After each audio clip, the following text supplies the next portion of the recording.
Good evening, everyone, and welcome to our second virtual version of United Way's annual United for Strategic Impact event, kindly sponsored by McCormick Canada. Thank you for making time to be with us virtually. I know if you're like me, you're all busy and you're all probably a little tired of being online for another part of your day, but hopefully you're somewhere comfortable, maybe with a beverage of choice and your favorite person or your favorite furry friend tuning in this evening. We really appreciate that you're choosing to spend time with us today to learn more about the important work going on in our community to help those who are most deeply impacted by the pandemic and the situations we have all found ourselves in for the last 20 months or so. For those of you who might not know me, my name is Kelly Ziegner and I'm the President and CEO of United Way Elgin Middlesex.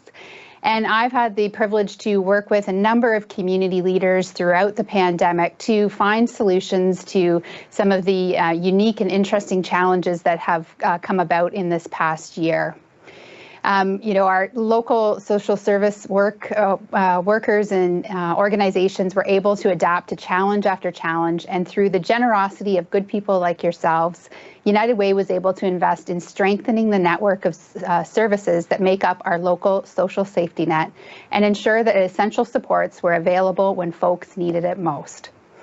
We really didn't know what to expect when we met at this event last year, so I'm really thrilled that we're able to invite the panelists back who joined us last year to really just check in and see how things are going from their perspective as this pandemic has sort of dragged on and on. It's my pleasure to introduce our panelists, and maybe they can give a wave. Dr. Chris Mackie, no stranger to anybody. We see his face a lot these days. Medical Officer Health from the Middlesex London Health Unit. Scott Courtice, who's the Executive Director of the London Intercommunity Health Centre. And Dr. Annalise Trudell, who's the Manager of Education, Training and Research at Anova. So, Dr. Mackie, I'll start with you. I think something on many of our minds as we continue driving toward pandemic recovery is who is being left behind. We know equity-seeking individuals who are already experiencing systemic barriers pre-pandemic have, in many ways, been much worse off this last 20 months. It seems like recovery is happening for some of us, but not everyone. Who's being missed?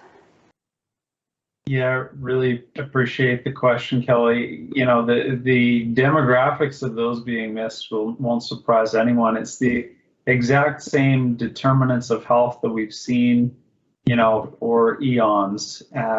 Populations that are marginalized from a racial perspective, whether it's around, populations that have had systemic discrimination against them. There are a few examples where, government or others have done things, I think, particularly well, getting vaccinations, for example, to Indigenous people early and in partnership with those Indigenous communities was a big win. But other than that, we've seen much lower access to vaccines among racialized populations, among neighborhood with high rates of immigrant and immigration status. We have people in poorer neighborhoods being less likely to have received the vaccination. We know language barriers are often, and cultural barriers are often an issue with accessing healthcare services. And those are exactly the same demographics that we're seeing. Obviously, the population of people who are marginally housed is particularly challenging with a 2-dose vaccine campaign. Right, we can get out to the shelters, but if people don't happen to be in the shelter when we're going through that population, it's pretty tough to reach those folks. So no surprises, but unfortunately, a lot of similar themes from the past. Yeah. And Scott, your organization is right on the front line of the pandemic. Can you remind us again and tell us a little bit more about your organization and who you serve? Absolutely, Kelly. So we provide primary care and social services for many of the populations Chris was talking about. So some of our most marginalized in our community. So we serve newcomers, members of our trans community, and also quite a large number of our unsheltered population. So we've been with them throughout the pandemic, and certainly hearing and experiencing a lot of what the effects of inequitable treatment is during a pandemic, but also pre-pandemic. Many of the folks we serve currently, I wish I could give you a good story, but the health status of most of the folks that we serve has declined significantly over the course of pandemic, and we've lost a lot of our clients, a staggering number of our clients, to overdose and to other just effects of not being able to access the care they need during pandemic. So it's it's been a hard slog and will continue to be for the foreseeable future. Yeah. And what are some of the barriers that people are experiencing to, being able to be healthy and get back to, what we're calling kind of the new normal these days? Barriers, everything from, it was difficult to access some services pre-pandemic, but everything from access to nutrition, income, housing, delaying care that you might have been being able to have before pandemic. And also we were before pandemic really working in the midst of an overdose crisis, and that hasn't abated during pandemic. So again, difficulty accessing some of the services that we put in place during that time, just because of the realities of distancing and the realities of what you can actually do in physical locations. Yeah.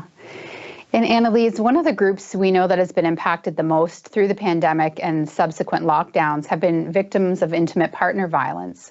An article recently published in the Free Press shared that while distress calls and residence occupancy might be down, the severity of the assaults have increased dramatically. Can you share with us what the past 20 months have looked like for women experiencing intimate partner violence? For sure. So a year ago when we joined, we were sort of waiting with bated breath to see, we knew all of sort of the red flags were present around an increase in violence. And interestingly, we haven't seen some of the indicators that we would have anticipated. So we never saw that sort of increase in calls, but ones that we did see or are continuing to see are sort of like canaries in the coal mine. So we, last year at this point, we had 19 femicides in the province. This year at this point, we have 37. So those are the killings of women by their partners.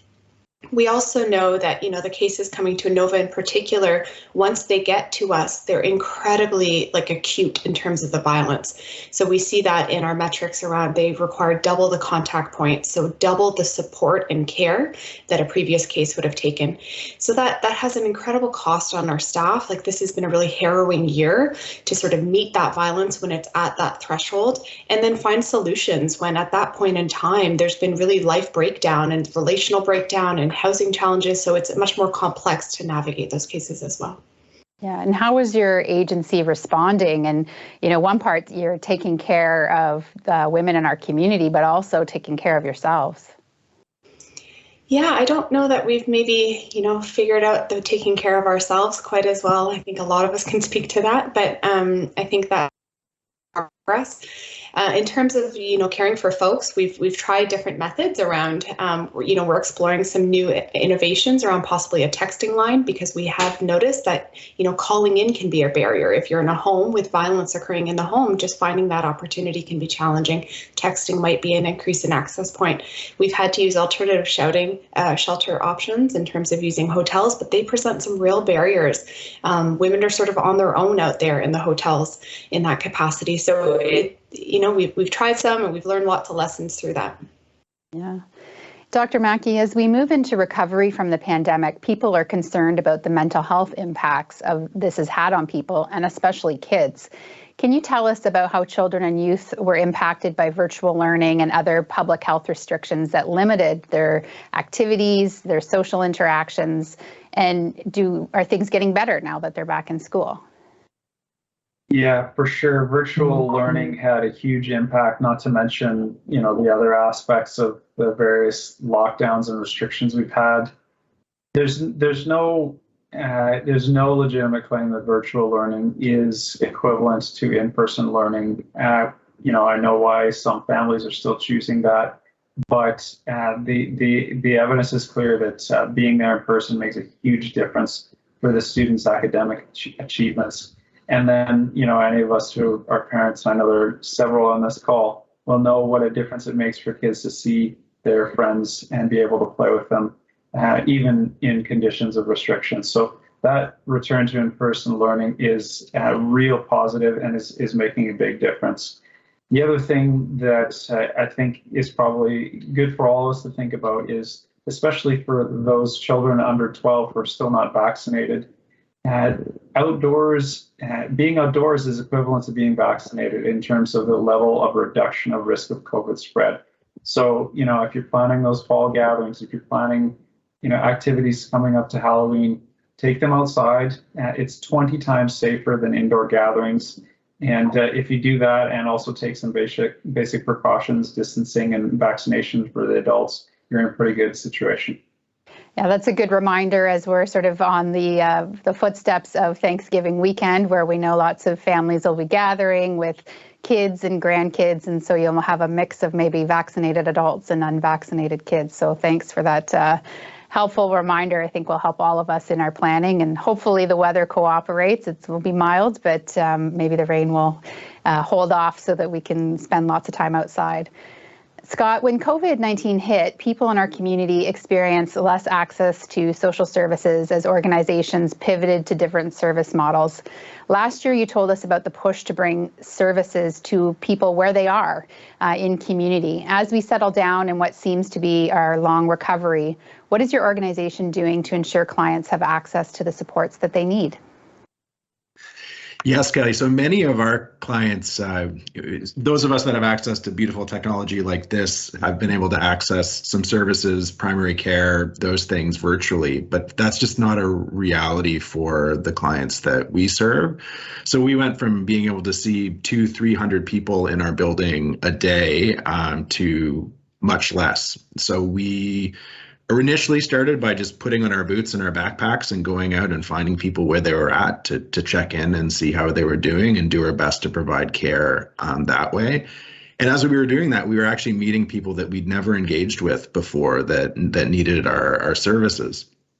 So, and we also started working with other agencies who were doing many of the same things. And then just through the generosity of Ontario Health, our funder, said, this sounds like a great thing that you're doing. If we were able to put a little bit more investment into it, what could you do with that? So we worked with our community paramedicine partners, Addiction Services, Thames Valley, CMHA, London Cares, a whole bunch of agencies that support the folks that we serve, and said, if we were to bring our services to people where they're at, what could that look like? So we designed this mobile health clinic that now operates 5 days a week. Using an LTC converted bus for 2 days of the week, and then other 3 days on a smaller paramedicine unit. And it's been something that was, born from COVID, funded through COVID emergency dollars, but now something that we rightly should maintain as we emerge from pandemic, because it's something we should have been doing from the very start. So it's just the ingenuity of the team and the generosity of our funders.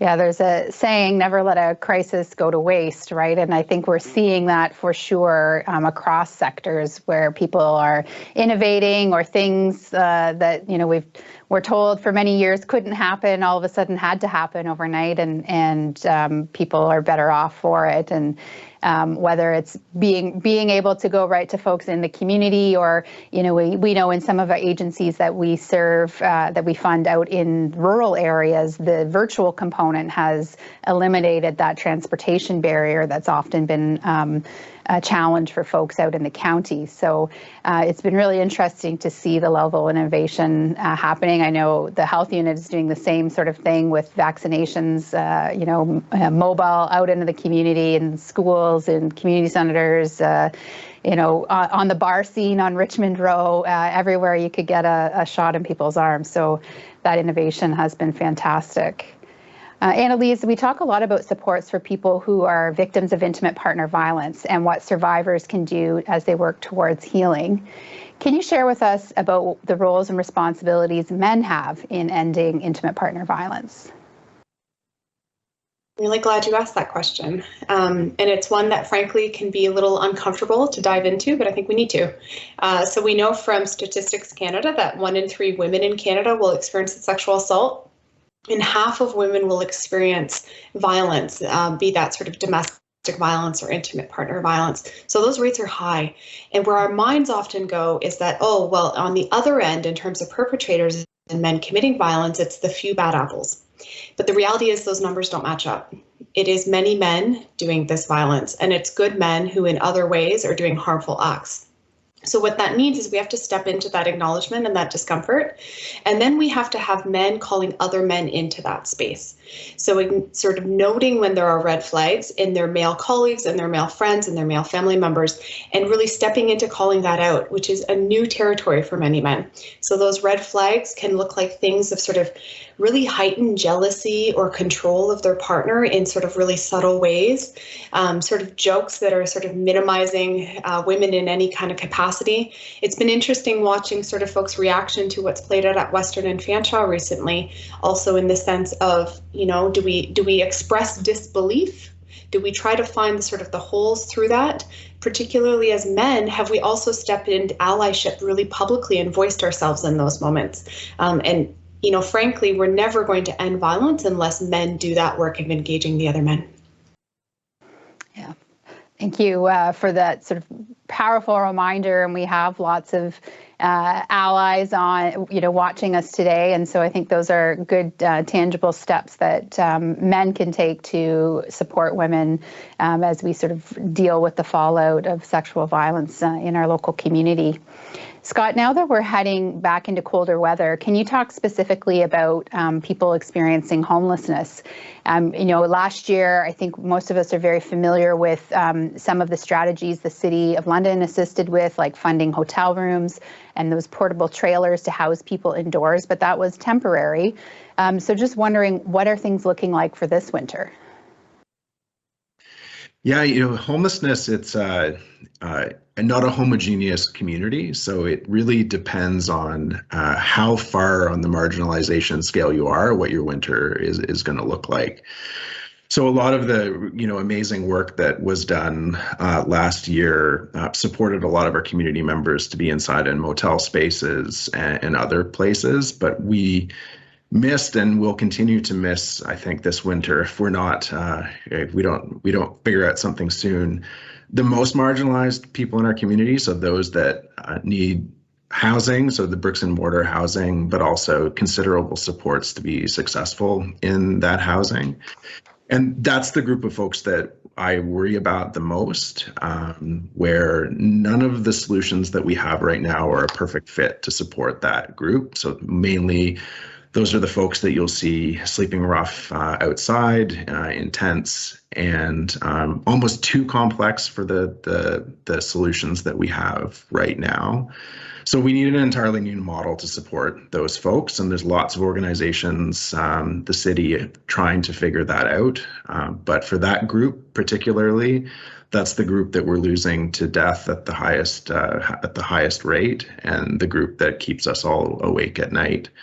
But having said that, lots of great innovations during pandemic too. I think the motel, seeing people in motels has been a great innovation. I think focusing less on the large mass sheltering of people created different opportunities. So some will do very well over winter, or potentially better than they would have done in the past. Some, unfortunately, will have a harder winter than they had last winter. So, and that's the group that we're particularly concerned about. Yeah, and can you talk to us a little bit about like the difference between being in a sort of a big shelter versus a hotel room, and you know what sort of people say about those experiences? Yeah, so some of the clients that we've had that have been in motel spaces, we've never seen them more healthy.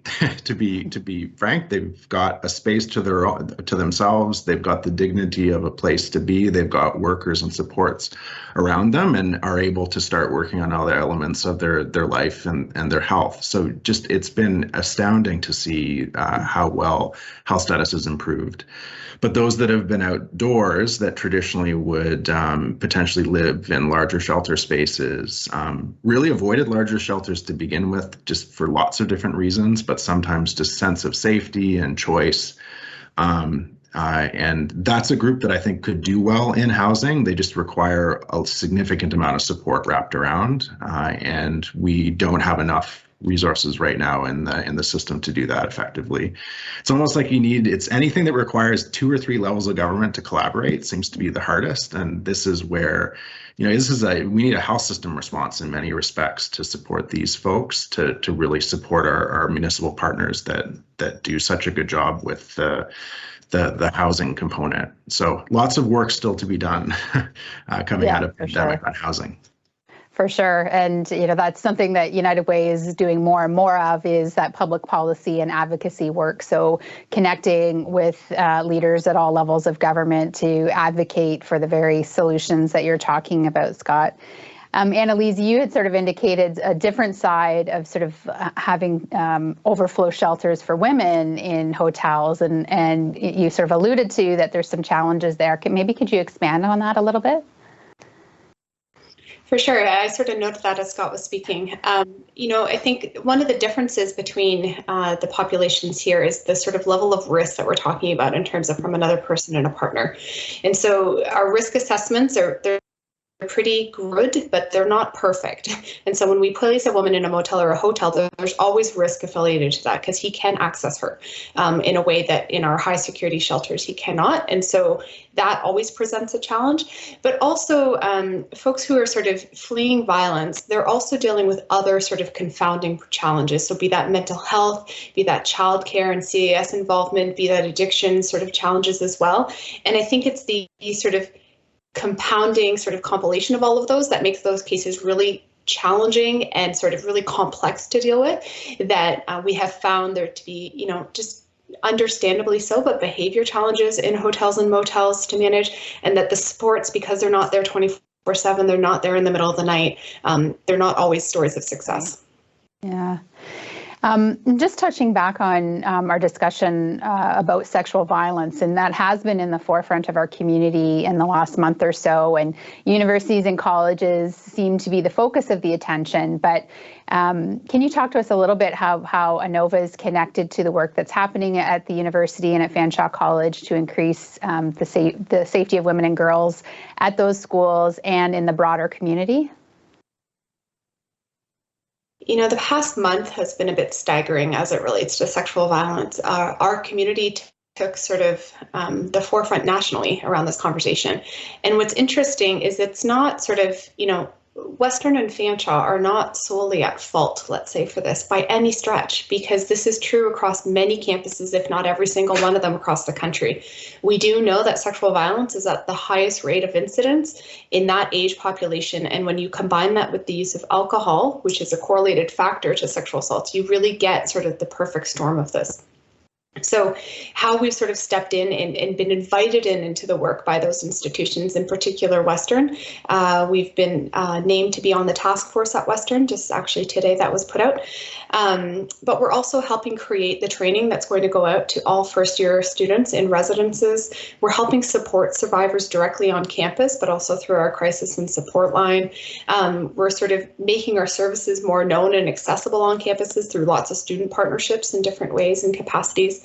And also, we've had an increase in requests for our trainings that we've never seen before. So I think folks are really seeing their own involvement in creating sort of solutions to this problem in ways that are pretty impressive. Yeah. So what can employers and community leaders do to help ensure the safety of women in our community? Well, you can make sure that all your staff have a disclosure training so that they're prepared to best and most sensitively respond when there is a disclosure, because there will be. Statistically, there will. You can also ensure that your staff feel able to undertake bystander intervention. So that's where the actual prevention action comes in. And I want to give a kudos to the City of London. We're collaboratively working at rolling out bystander training to their frontline staff to do exactly that, how to best intervene and notice when there's a moment of sexual violence playing out, as well as making sure that staff feel like they know where the supports are. So be that Anova's crisis and support line or counseling services, but there's many others in our community that offer really incredible support. So making those available and known. Great. So it's good to hear that there's lots of work happening to address this issue and meet people where they're at, and really, it speaks to it is a community issue that requires a community solution. Dr. Mackie, we're in what some people might be calling the last mile of the vaccine effort. Global News recently reported that 85.5% of eligible people in our community have had at least one dose of the vaccine, and 79.4% are fully vaccinated. Can you share with us what you've learned from your last mile vaccination strategy and what lessons can be applied to our local social services as we move forward? Speaking to that innovation piece, right? For sure, Kelly, and a lot of overlaps with the themes that have been shared today. And by the way, those numbers keep coming up. The province has us at 90% first doses, and we're at least 80% second doses as of this week. So that's great news. Awesome. The outreach approach that Scott and also Annalise have kind of referenced has been a crucial part. This is something that public health has been doing for many years, but has just become so crucial right now with this COVID, especially as we go through the Delta variant, which is far more infectious than the previous variants, where we really need to get well over 90% of people covered with 2 doses in order to get a lid on this. And so that means that populations that have any kind of barrier to access, whether it's language, travel, cultural, or other, we want to eliminate those barriers and make vaccination for COVID as accessible as possible. And the same patterns where we know people who are living in complex lives often don't have the resources, whether it's time or a vehicle or whatever it is, to make vaccination a priority when they're trying to think about where their next meal might be or what their safety plan is. We've got to bring the vaccination right to those folks and work with them. The other thing is really, and I think this is a lesson that is kind of maybe a life lesson in public health that we need to continue learning and building on, is the issue of trust. We know that trust has been such a driver of people taking the vaccinations. We know that in communities where trust has been low, the rates have been, much harder to bring up.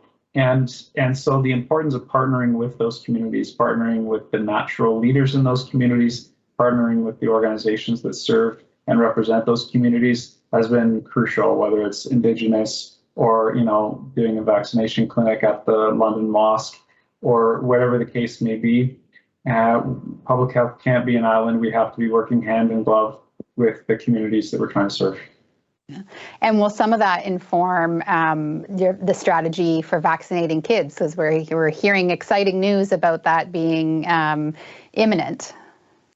Yes, very much hoping to get the vaccinations for kids moving quickly. We're hearing possibly as early as November for approval. Now, when we would get supplies of the pediatric dose is still a bit unclear. So that timing is still something we're learning about.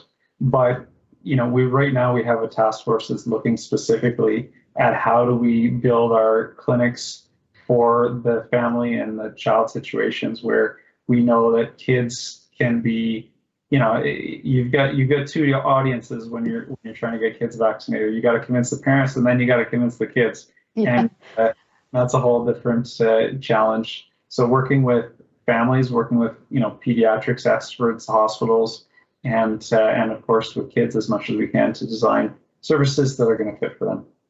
Yep. Stocking up on stickers and lollipops and all of those, the carrots to get the kids in to get their shot. Annalise, our agency's partners have created new ways to provide services in the past year, given public health restrictions and other challenges. We've heard about some of those innovations, like offering services virtually. What are some of the program changes or innovations that Anova plans on keeping after the pandemic? You know, we weren't sure about offering counseling for intimate partner or sexual violence online. There's lots of challenges to that, and there's lots of sort of value to the in-person healing, the sort of stabilization and support that it provides. And yet we just co-ran a national survey looking at the effectiveness for survivors of distance counseling. And, you know, it's been pretty great. Survivors like choice. They like the ability also to be anonymous. There's a safety in being in their own home while they're engaging in this really tough work. So I think that will be one that we hold on to, hopefully as a moment of choice. We've also, of course, all of us have, but built up the infrastructure now to be able to do that. So that's been really helpful. And, you know, the other one that came to mind when I was thinking about this, it might sound a bit trite, but we really had to step into our social media use as actually a vehicle for really engaging in conversations that are about education and prevention in sort of unique ways that we hadn't sort of been forced to quite in the same way prior to the pandemic. And so my team, we've gotten pretty good at creating reels. We've gotten pretty good at sort of creating conversation moments online in fun ways, but that are reaching thousands of new folks that we really hadn't prior to this moment. So hoping that we can keep our social media skills going. And we're now venturing into the realm of TikTok, which I'm aging myself in saying that's like the new territory. Yeah, that's right. I mean, I think everyone in that social media front at getting the message out it's an audience, right? It helps you connect with people where they're at, and we're seeing very clearly different demographics using different platforms. And so, you know, the more you can diversify and get the message out here there, the better for it.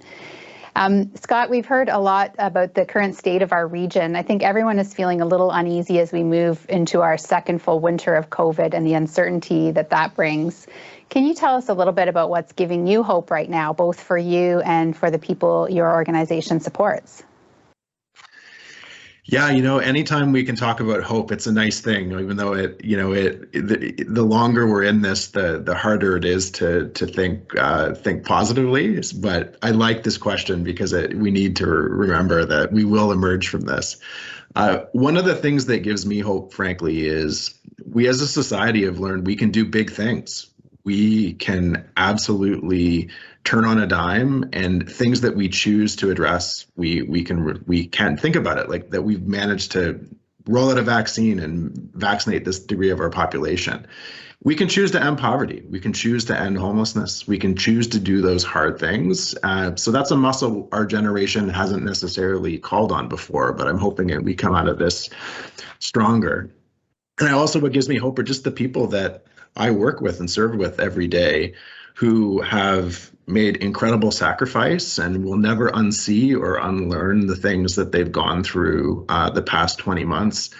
And that strength will carry us through to continue to solve a lot of the issues that face us. I think we're going to see a whole group of folks that will reignite into activism, will re-engage into community and civic life, who really want to make a difference. So that's what gives me hope. Despite so many other pessimistic things, that's the thing that I choose to hold on to. That's great. And what about you, Dr. Mackie? What are you hopeful for? Well, I think, I think I heard you say earlier today, Kelly, that some of the things that have been previously thought impossible have been done in very short order in this pandemic. You know, one of the things that is among the most stable long-term predictors of health is income, and we saw the CERB benefit, which really solved for many people the issue of income in an unprecedented time when we had otherwise massive job losses and disruption. And that proves that universal basic income is something we can do in Canada. Obviously, we need to figure out financially how to make it sustainable, because it is a drawdown on our collective resources, but the payoffs are tremendous. And we have people that were able to maintain their homes, maintain their families, maintain their lives, when otherwise that wouldn't have been possible. So that's the sort of thing where I think it really points to a hope that we can rebuild our country in a stronger and better way. Yeah, there's, it's policy solutions, right? I think that's what I'm hearing from everybody. These things are choices that, we make as a society, and we have to advocate for those policies that can create the long-term solutions. United Way does a really great job of investing in our local community, and that sort of treats the symptoms of all of these challenges, where people are at. But if we are able to create some longer-term solutions through policy, our community will be better for it, and people will truly have a fair shot at a good life. And that's what we're all about here at United Way. Now it's my pleasure to introduce Penny Wise. Penny is our United Way 2021 campaign chair and president of 3M Canada. And I'm going to pass it over to Penny for some final remarks. Well, thank you so much, Kelly. I also wanted to say a heartfelt thank you to our 3 panelists today. Your knowledge, your expertise, and your passion for the people of our community and those most in need is incredibly evident and very inspiring to all of us. So thank you. Today, you gave us a lot of important things to reflect upon. Annalise, when you were talking about the uptick in femicide and those numbers increasing, and just imagining how very difficult it is to find help during the pandemic, and what you and your team have been able to do is absolutely amazing, and incredibly inspired, Chris, by your comments about the mobile health vehicle, or that people living in motels were getting healthy, or and Dr. Mackie, how we're going to help children and the mental health of children. So really appreciate all of the good news, but the reality that you shared with us. And Chris, you commented hope. We can do big things when we choose to, and I think that's what the United Way is all about.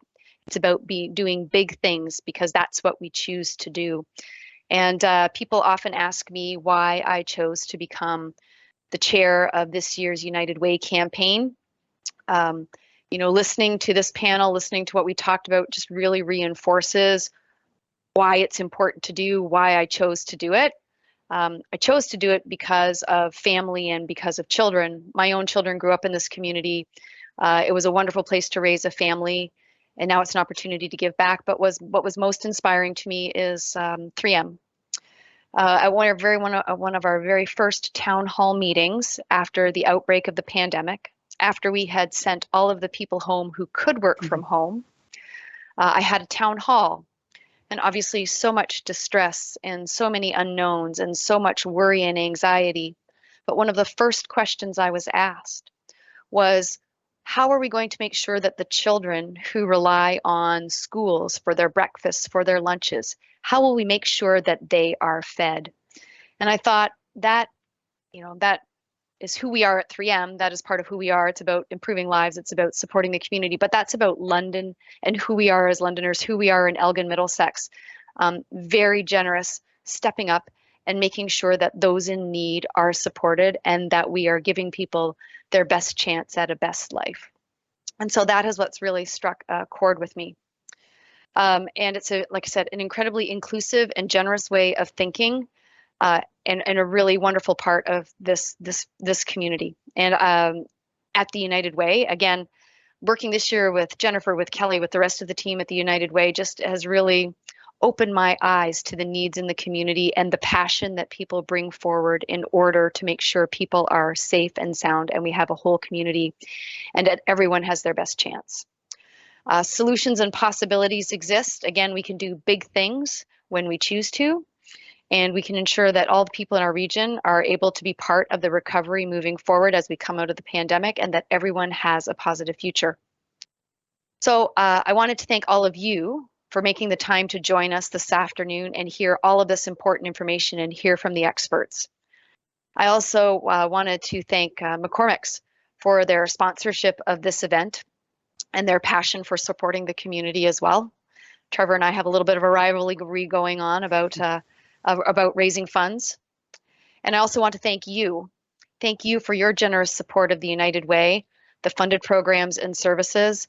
One of the things I took away from the discussion today was there is an endless need When we donate here, when we support here, there will be a need over here. There will be the next need. And so there's so much opportunity for us to give and to give back. If you've already made your gifts this year, I want to say thank you so much for your vital contribution, and that what you do is incredibly important and makes a difference in our communities. And if you have the capacity to make a gift, please consider a donation either through your workplace, on the unitedwayem.ca website, or you can call up the United Way office and chat with one of the staff members over the phone. Obviously, giving is an incredibly personal decision, and every single one of us are in different places and dealing with different stressors and different activities in our life. But every act of donation, every dollar that we provide, every moment of volunteering that we give is something that gives back to our community. So with your help, we can continue to invest meaningfully in our local community, our agencies, and the people who need it, and the essential programs like you heard about today. So I invite you to join me along with thousands of local volunteers and donors and all the amazing people working on the front lines of social services every day. Again, together we can make sure that no one gets left behind. So thank you so much for your time this evening. Thank you for joining us virtually. It would be lovely to get together in person, but obviously not possible. So thank you, and have a lovely evening. Yeah, and we do have some time left for some Q&A too. So, you can submit a question, and while those questions are coming in, I do have a question for each one of the panelists. We like to leave people with some tangible advice, and Annalise got us started a little bit with dealing with the issue of sexual violence, but wondering if someone knows someone that may be experiencing, or you're worried that someone might be experiencing violence in their home. Annalise, what should you do as a sister, as a friend, as a family member to help that person? Checking in really gently. So sort of just, asking conversation openers like, how's it been going lately? What's the home feeling like for you? And trying to do so in a way that is in a private context. So that's not always true over text. Text can be really monitored. So if you have the chance to be in person doing that, things that you want to probably watch for are really isolation, pulling back, odd texting, sort of really increase in stress in the home. Those would be things that then I'd be a little bit more direct in asking, I'm getting worried about you. Is there something that we can do to help you? Can I sort of take care of the kids and sort of you have an afternoon to go do something, perhaps meet with a counselor, that type of thing. Good. And Scott, what about for folks, if you're walking around the community and you see someone that might be in crisis, on a downtown street or a local park or in your neighborhood, what are some steps that somebody could take to make sure that someone gets some help if they need it or want it? A few things. One is if you see somebody in crisis, make eye contact and ask how they're doing, and sort of validate them, presence, engage. They're a member of our community just like anybody else, so treat everybody like you would your neighbor. If you are concerned, a couple of options. If it's a medical emergency, there's always 911. But if you're just concerned about somebody's maybe struggling, I'd suggest calling London Cares. They're a street outreach service that supports folks who are living on the street. And if you want to call London Cares, it's 519-667-2273, and they'll be able to help direct you. It's a better call than to emergency services sometimes because they're able to support folks differently. But also 911 if you're really concerned about somebody's health. Yeah, and I can speak from personal experience. Our office and myself personally in my home, we've called London Cares on a number of occasions, and always so impressed with how compassionately they come and help people out, get them the supports that they need, and make them feel safe and supported. So it's definitely a good number to call. Dr. Mackie, I know something that we hear a lot about is vaccine hesitancy. And so if we have someone in our lives who still isn't vaccinated, do you have any advice on conversations that we could be having with our friends and loved ones? Yeah, I appreciate the question, Kelly. I don't have the magic solution there really. the people that are still not vaccinated are harder and harder to reach. Their perspectives seem to be more and more difficult to adjust, educate. There's a small portion that is waiting for some more traditional vaccines to become available. Something like Novavax, which is a Canadian-produced vaccine and should be in the marketplace sometime in the next few weeks. But I think really, as much as we can be respectful of people, give them their distance. And, the one thing that can be helpful is just explaining why you chose to, or why you chose to have your children vaccinated. But, as we all know, the arguments based on science have reached those that they're going to reach at this point. Yeah. And I think, that sort of being open and transparent with people goes a long way too. As I'm sort of meeting with people, the first words out of my mouth are, I'm double vaccinated, and then, see if they're comfortable, sort of meeting outdoors, so that sort of thing. So, just always offering up my own status first is sort of a strategy that I've always taken with people. There has questions come in for Scott. You've mentioned earlier that you had to go from your facility into the community, and they're wondering if you've been able to serve the same amount of people before, or are your numbers up or down? We have seen more people over the past year than we've seen in previous years. Both sort of in clinic, we still see a lot of people through our doors, but our service volumes are higher than they were pre-pandemic. So yeah, it's been busy. Well, that's encouraging to hear, right? I mean, I think when you had to close your doors, you were probably a little bit worried about what would happen. But now seeing the strategy of going into community really seems to be working. Great. And so I'm just looking to our behind the scenes folks who tell me that we don't have any further questions at this time.